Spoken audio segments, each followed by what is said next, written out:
Happy Onam. ആദ്യം ഓണം ആശംസിക്കുന്നു, ഓണാശംസകൾ നേരുന്നു. എങ്ങനെയാണ് ക്ഷേത്രത്തിലെ ഒരുക്കങ്ങളും മറ്റ് ക്ഷേത്രത്തിലെ സദ്യവട്ടങ്ങളുമൊക്കെ ആരംഭിച്ചോ?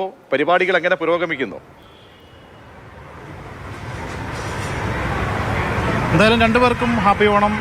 അതായത് നമ്മുടെ ഇപ്പോൾ ഉള്ളത് തൃക്കാക്കര വാമനമൂർത്തി ക്ഷേത്രത്തിലെ തിരുവോണം ഹാള് എന്ന് പറയുന്ന ഓഡിറ്റോറിയത്തിന് മുന്നിലാണ്. ഇവിടെയാണ് ആ സദ്യവട്ടങ്ങളുടെയൊക്കെ ഒരുക്കങ്ങൾ തുടങ്ങുന്നത്. അതായത് ഓണ വിശ്വാസങ്ങളുമായി ബന്ധപ്പെട്ടുകൊണ്ട് തൃക്കാക്കര വാമനമൂർത്തി ക്ഷേത്രം അത് വളരെ പ്രസിദ്ധമാണ്. അതുകൊണ്ട് തന്നെ ഇവിടെ നിന്ന് ഓണസദ്യ കഴിക്കുക എന്നതാണ് ഏറ്റവും പ്രധാനം എന്ന്. അതായത് ഇവിടെ രാവിലെ 10:30 ഓണസദ്യ ആരംഭിക്കുന്നത്. നമ്മളിപ്പോൾ കാണുന്നത് ഈ ഓണസദ്യക്ക് വേണ്ടിയിട്ടുള്ള ചെറുകറികളെല്ലാം ഇവിടെ സജ്ജമായി കഴിഞ്ഞു. തൊട്ട് അപ്പുറത്ത് പപ്പടമുണ്ട്, അതോടൊപ്പം തന്നെ ഉപ്പ്, പരിപ്പ്, സാമ്പാർ, എരിശ്ശേരി, അങ്ങനെ നിരവധിയായിട്ടുള്ള കറികളെല്ലാം ഇവിടെ സജ്ജമാക്കിക്കൊണ്ടിരിക്കുകയാണ്. അതിന് വേണ്ടിയിട്ടുള്ള വാളണ്ടിയേഴ്സൊക്കെ ഇവിടെ സജ്ജമാണ്. രാവിലെ 10:30 ഈ ഓണസദ്യ ആരംഭിക്കുക. മന്ത്രി പി രാജീവ് എത്തിച്ചേരും എന്നാണ് ഈ സംഘാടകർ അറിയിച്ചിട്ടുള്ളത്. എന്തായാലും നിലവിൽ നമ്മളിപ്പോൾ കാണുന്നത് ഈ ഓണസദ്യക്ക് വേണ്ടിയിട്ടുള്ള ഒരുക്കങ്ങളാണ്. ഏകദേശം ഒരേ സമയം 1200ഓളം പേർക്ക് ഇരുന്ന് ഭക്ഷണം കഴിക്കാനാവുന്ന തരത്തിലാണ് ഇവിടെ ഭക്ഷണങ്ങളെല്ലാം തന്നെ ക്രമീകരിച്ചിട്ടുള്ളത്. അതിന് വേണ്ടിയിട്ടുള്ള പന്തൽ എല്ലാം തന്നെ ഇവിടെ സജ്ജമാണ്. തൊട്ടപ്പുറത്ത് വലിയൊരു ക്യൂ ഉണ്ട്. നമുക്ക് അങ്ങോട്ടേക്ക് പോകാൻ പറ്റിയിട്ടില്ല, നമ്മൾ ഇതിനകത്താണ്.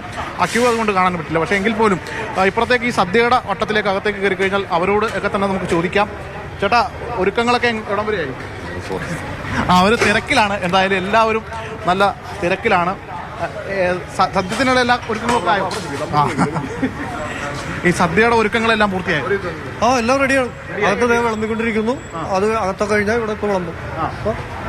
ഏകദേശം ഒരേ സമയം എത്ര പേർക്ക് കഴിക്കാൻ പറ്റും? 1500ഓളം പേർക്ക് ഇരിക്കാം മൊത്തത്തിൽ.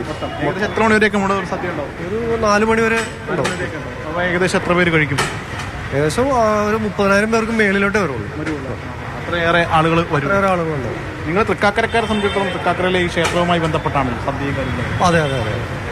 വലിയൊരു സദ്യയല്ലേ, എല്ലാ ഭക്തജനങ്ങളും ഇവിടെ വരും. തൃക്കാക്കരയിലുള്ളവരും പുറത്തു നിന്നുള്ളവരും? എല്ലാവരും വരും. തമിഴ്നാട്ടിൽ നിന്ന് തന്നെ ആൾക്കാരൊക്കെ ഇഷ്ടം പോലെ വന്നിട്ടുണ്ട്. എന്തായാലും എങ്ങനെയാണ് ഓണസദ്യ? ഗംഭീരം. കണ്ടില്ല, നിങ്ങൾ കാണാൻ പറ്റിയിട്ടുണ്ട്. എല്ലാം ഭംഗിയായിട്ട് നിൽക്കണം, എല്ലാം റെഡിയായിക്കൊണ്ടിരിക്കണം. ഒരു 10 പിന്നെ നമ്മൾ സ്റ്റാർട്ട് ചെയ്യണം. അതിൽ 10 മുതൽ ഏകദേശം 4 മണി വരെ. 4 മണി വരെ. പക്ഷേ ഇവിടെ നിന്ന് വിളമ്പുക എന്നുള്ള അസാധ്യമായ കാര്യമല്ലേ? 10 തൊട്ട് 4 മണി വരെ വിളമ്പും. തീർച്ചയായിട്ടും വിളമ്പി പറ്റില്ല. നമ്മുടെ ഒരു ഉത്തരവാദിത്തമായിട്ട് കണ്ട് ചെയ്താലേ പറ്റില്ല. അത്രേ ഉള്ളൂ കാര്യം. അതായത് ഈ 10:30 ഇവർ വിളമ്പ് തുടങ്ങി കഴിഞ്ഞാൽ പിന്നെ ഏകദേശം 4 മണി വരെ ഇവരിങ്ങനെ കണ്ടിന്യൂസ് ആയിട്ട് വിളമ്പുകയാണ്. എന്തായാലും നമുക്ക് ഇതിനകത്താണ് ഇതിൻ്റെ മറ്റ് കാര്യങ്ങളൊക്കെ ഉള്ളത്.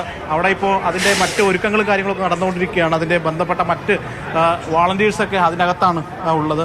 ഇപ്പോൾ നമുക്കിപ്പോൾ ഈ പായസമൊക്കെ കാണാം. ഒരുക്കങ്ങളൊക്കെ കാര്യമായി തന്നെ നടക്കുന്നുണ്ട്. ഇത്തവണ ഓണം എന്ന് പറഞ്ഞ ഒരു ഇരട്ടി പ്രത്യേകതയുണ്ട്. അതെ, അച്ഛനായിട്ടുള്ള ആദ്യത്തെ ഓണമാണ്. അപ്പോൾ ഓണം വീട്ടിൽ പോയി കൂടാൻ എന്തെങ്കിലും ഒരു സാധ്യതയുണ്ടോ, അതോ ഇവിടെ തന്നെ ആയിരിക്കുമോ സദ്യ? ഇന്നലെ വീട്ടിൽ പോയി കൂടിയിരുന്നു. ഇന്ന് ഇപ്പോൾ നമ്മൾ ഈ ഓണത്തിനൊപ്പം, അതായത് ഓണം പ്രേക്ഷകരെ കൂടി കാണിക്കുക എന്ന ഉത്തരവാദിത്തം കൂടി ഉണ്ടല്ലോ. അതുകൊണ്ട് സ്വാഭാവികമായിട്ടും ഈ ജോലിക്കൊപ്പം ഇന്ന് ഉച്ചയ്ക്ക് ശേഷം വീട്ടിൽ പോകണമെന്നൊരു താല്പര്യമുണ്ട്. അപ്പോൾ അങ്ങനെ പോകാം എന്ന രീതിയിലാണ് ഇരിക്കുന്നത്. അതിനുശേഷം വീട്ടിലേക്ക് പോകണം. പിന്നെ കുഞ്ഞിന്റെ പേരെന്താ? പ്രേക്ഷകർ അറിയട്ടെ. നിതാര. നിതാര. നല്ല പേര്, നല്ല കേട്ടു ശ്യാം, നല്ല പേര്. എന്തായാലും ഹാപ്പി ഓണം. അടിച്ചു പൊളിക്ക്, എല്ലാം നന്നായിട്ട് നടക്കട്ടെ.